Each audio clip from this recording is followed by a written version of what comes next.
Good morning and welcome to Master Trader, where you can learn to use simple market and stock analysis to make money investing and trading. I'm Greg Capra. Today we're going to take a look at the broader markets and a few stocks that are moving. So the markets are moving up again, as they always do.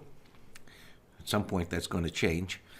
And as they near the area of this prior topping tail type of bar right here from last week, you have to be on the lookout for the potential for prices to stall and form what's known as an M-top.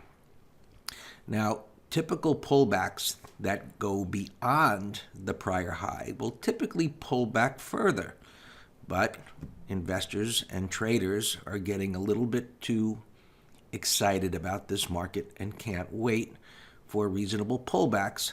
So here, when you get a very shallow pullback, and the reversal happens very close to the prior high, especially when it's a larger range red bar like this that made a new high.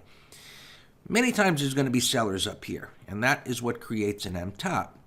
So we have to be on the lookout whether prices stall here, and then we get some type of reversal bar, which could be any type of topping tail, red bar, can form in many different ways, or whether prices just accelerate through this high over here.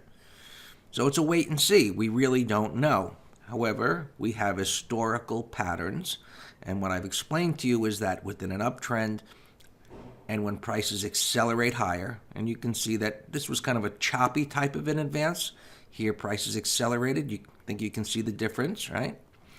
Well, when they pull back in a very shallow way and get close to that high, there's a high probability for an M-top to form, which doesn't end the trend, but it causes a bit of a correction where prices then may come down to where ideally they should have. Right?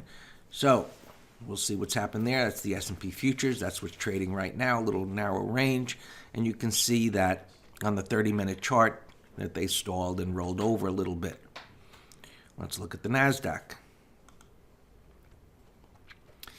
And it's different. We had a larger correction. Look at the size of these big red candles, and they have very little follow through. A lot of whipsaws here, so buyers continue to step up. But this type of whippy, erratic price action often will happen prior to some type of larger correction. Now, I spoke about the fact that when volatility increases, like it has here, many times, if it's going to continue higher, you need to get a contraction in volatility, which means you have to get tighter ranges, more choppy type of price action.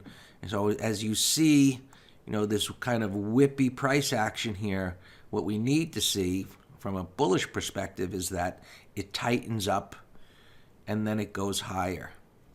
So everything that I'm explaining to you is historically the type of price action that happens when we see this type of price action. If I was explaining to you what was happening over here, obviously I'd be telling you to have other expectations. Now, all of that being said, market environments change from year to year, and as intraday traders, they can change from day to day. So, from what I'm telling you, does that mean prices cannot go higher from here? Absolutely, they can. So you have to be on the lookout for what's happening here. But right now we're moving up into this congestion area, and excuse me, we'll have to see how it all plays out. What I can tell you is this is not the type of price pattern that we want to enter this particular instrument or any instrument that looks like this at the moment. You can day trade them, but from this time frame, the daily time frame, no. Now, this week we have the Federal Reserve meeting, and they will making an announcement on Wednesday at 2 o'clock that usually gyrates the markets a bit.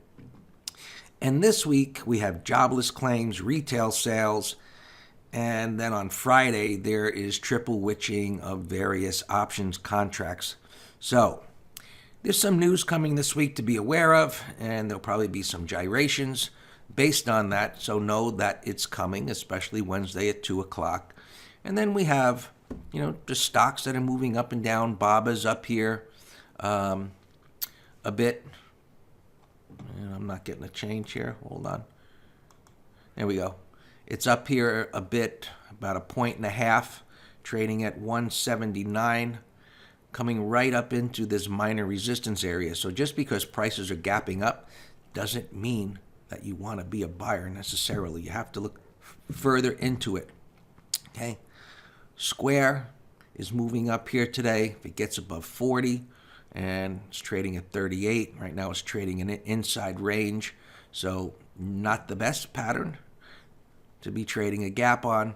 And we go through these stocks and see how they look day to day as to what's moving in the morning, and seeing from a day trading perspective if there's opportunities with that.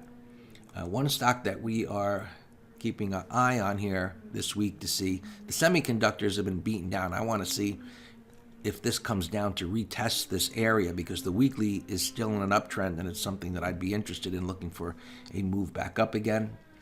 And we're interested in Riot blockchain here, and it's already up a bit, so we'll see how we are going to deal with that today. So that's it. I hope this helps. Subscribe to the channel. When you hit that button and a little bell comes up, click the bell so that you get alerts when we are here, when we're going to go live or putting a recording there, and you'll get a notice of it. Good trading, everybody. We'll talk tomorrow.